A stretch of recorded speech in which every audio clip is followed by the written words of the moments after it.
Hello বন্ধুরা, wbporashona.com চ্যানেলে সবাইকে স্বাগত। আজ আমরা নবম শ্রেণীর বাংলার নব সৃষ্টি থেকে কিছু অতি সংক্ষিপ্ত গুরুত্বপূর্ণ প্রশ্নের উত্তর তোমাদের সাথে আমরা আলোচনা করব। শুরুতেই জানিয়ে রাখি, wbporashona.com বাংলার প্রথম ডিজিটাল প্রশ্ন উত্তর সহায়িকা। পাঠ্য বিষয়ের বিভিন্ন প্রশ্নের উত্তর আলোচনা তোমরা যদি বিনামূল্যে পড়তে চাও তবে এখনই ভিজিট করো আমাদের ওয়েবসাইট wbporashona.com এ। লিংক ডেসক্রিপশন বক্সে দেওয়া রয়েছে। তোমরা যারা হোয়াটসঅ্যাপ ইউজ করো তাদেরকে বলছি, চাইলে আমাদের হোয়াটসঅ্যাপ চ্যানেলে জয়েন হয়ে যেতে পারো, তারও লিংক ডেসক্রিপশন বক্সে দেওয়া আছে। আর আমাদের ইউটিউব চ্যানেলটাকে যদি এখনও সাবস্ক্রাইব করে না থাকো তাহলে প্লিজ সাবস্ক্রাইব করে পাশে থাকা বেল আইকনটা প্রেস করে দাও। তবে চলো শুরু করে দিই আজকের আলোচনা। আজকের প্রশ্ন, সংস্কৃতকে স্বয়ংসম্পূর্ণ ভাষা বলতে লেখকের আপত্তি নেই কেন? উত্তর, সংস্কৃত অন্য ভাষার উপর নির্ভরশীল না হয়ে নিজ শব্দ ভাণ্ডারের অনুসন্ধানের মাধ্যমে নবীন শব্দ তৈরির চেষ্টা করে, তাই সংস্কৃতকে তিনি স্বয়ংসম্পূর্ণ ভাষা বলতে পারেন। দ্বিতীয় প্রশ্ন, প্রাচীন যুগের সব ভাষাই তাই। প্রাচীন যুগের কোন কোন ভাষার কথা লেখক এখানে উল্লেখ করেছেন? প্রশ্নটা খুব ইম্পর্টেন্ট, মনে রাখবে ভাষাগুলোর নাম। সেগুলো হচ্ছে সংস্কৃত, হিব্রু, গ্রিক, আবেস্তা এবং কিছু পরবর্তী যুগের আরবি ভাষার কথা লেখক উল্লেখ করেছেন। তৃতীয় প্রশ্ন, রবীন্দ্রনাথ স্বচ্ছন্দে লিখেছেন। রবীন্দ্রনাথের কি লেখার কথা লেখক উল্লেখ করেছেন?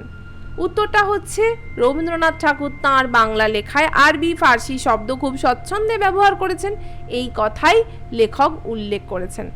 চতুর্থ প্রশ্ন, হিন্দি ভাষা সাহিত্যে বঙ্কিম কাকে বলা হয়? নামটা মনে রেখো, ভীষণ ইম্পর্টেন্ট। সাহিত্যিক মুন্সি প্রেমচাঁদকে হিন্দি ভাষা সাহিত্যের বঙ্কিম বলা হয়। বঙ্কিম মানে বঙ্কিমচন্দ্র চট্টোপাধ্যায়ের সাথে তুলনা করা হয়। পঞ্চম প্রশ্ন, শঙ্কর দর্শন আলোচনায় কোন ভাষা ব্যবহার স্বাভাবিক হবে? উত্তরটা দেখব, এই ক্ষেত্রে সংস্কৃত ভাষার ব্যবহার স্বাভাবিক। আলোচনার বাকি অংশতে অবশ্যই যাব, তার আগে একটা অন্য বিষয় তোমাদের সাথে শেয়ার করতে চাই। চলে এসেছে ক্লাস 9-এর চ্যাপ্টার টেস্ট ইবুক সিরিজ। কি থাকছে? সমস্ত সাবজেক্ট অর্থাৎ বাংলা, ইংরাজি, ইতিহাস, ভূগোল, ভৌতবিজ্ঞান, জীবনবিজ্ঞান, গণিত সমস্ত সাবজেক্টের উপর তোমরা পেয়ে যাচ্ছ এই ইবুক সিরিজ।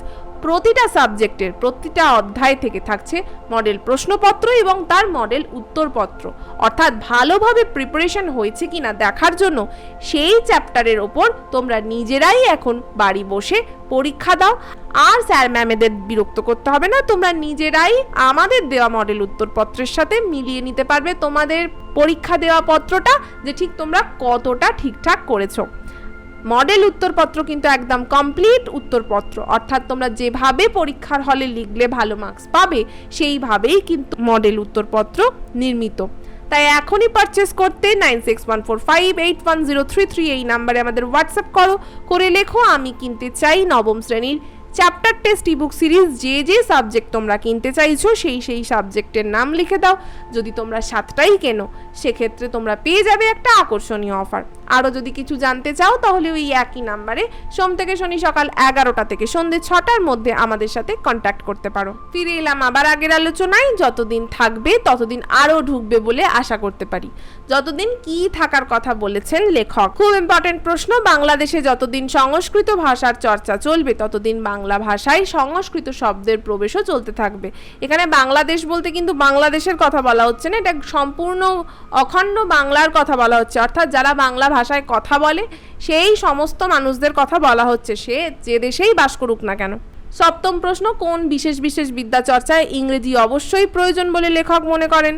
যেমন ধরো দর্শন, নন্দন শাস্ত্র, পদার্থবিদ্যা, রসায়নবিদ্যার মতো বিদ্যা চর্চায় কিন্তু ইংরেজির প্রয়োজনীয়তা রয়েছে, এটা লেখক মনে করেন। পরের প্রশ্ন, নব সৃষ্টি প্রবন্ধে লেখক কোন কবির কথা উল্লেখ করেছেন? উর্দু কবি ইকবালের কথা এই প্রবন্ধে আমরা পাই। নবম প্রশ্ন, একই চরিত্র একই রূপে প্রকাশ পেয়েছেন। কি কি একই চরিত্র একই রূপে প্রকাশিত হয়েছে? খুব ইম্পর্টেন্ট, ভাটিয়ালির নায়িকা বাউলের ভক্ত, মুর্শিদিয়ার আশিক এবং পদাবলী শ্রীরাধাকে একই রূপে একই চরিত্রে তিনি প্রকাশ করেছেন। নামগুলো মনে রাখবে। দশম প্রশ্ন, কাদের চরিত্রে বিদ্রোহ বিদ্যমান বলে লেখক মনে করেন?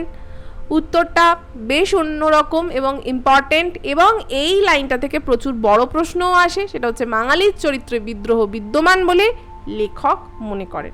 আজকের আলোচনা এখানেই শেষ করছি। কেমন লাগলো আজকের পর্ব তা আমাদের অবশ্যই কমেন্ট করে জানাবে। ভালো লাগলে লাইক আর শেয়ার করো। তোমরা যারা এই প্রবন্ধ সম্পর্কিত আরও প্রশ্ন উত্তর বিনামূল্যে পড়তে চাও তাদেরকে বলছি আমাদের ওয়েবসাইট wbporashona.com ভিজিট করো। লিংক ডেসক্রিপশন বক্সে দেওয়া আছে। এখন থেকে আমাদের ডেসক্রিপশন বক্সে থাকছে আরও বিভিন্ন পর্বের লিঙ্ক, তোমরা চাইলে সেই পর্বগুলো এই লিঙ্কের মাধ্যমে শুনে নিতে পারো। আজকের মতো এটুকুই, আবার ফিরে আসবো অন্য কোনো দিন অন্য কোনো পর্ব নিয়ে। ততক্ষণ টাটা।